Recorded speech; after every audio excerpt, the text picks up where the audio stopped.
Breaking news, kecelakaan di Pangeran Ayin Palembang, Fuso adu kambing dengan Xenia, 10 orang luka.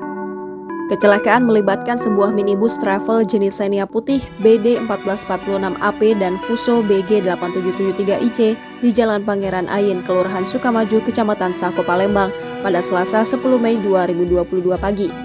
Dua kendaraan itu mengalami adu kambing hingga menyebabkan 10 korban luka yang merupakan penumpang beserta sopir mobil travel.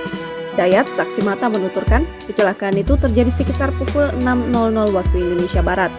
Dayat menuturkan kecelakaan itu terjadi ketika situasi jalan masih dalam keadaan sepi mengingat waktu masih pagi.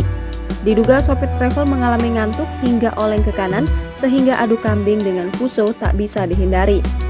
Dayat sempat menolong 4 dari 10 orang yang berada di dalam minibus travel. Dia menuturkan seluruh korban mengalami luka sehingga harus cepat mendapat pertolongan medis. Dari pantauan di lapangan, kecelakaan ini sempat menyebabkan kemacetan arus lalu lintas, sebab badan jalan yang terlibat kecelakaan itu berada persis di tengah jalan.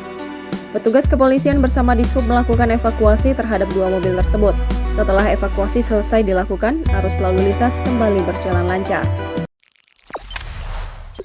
Jangan lupa subscribe, share, komen, dan like ya!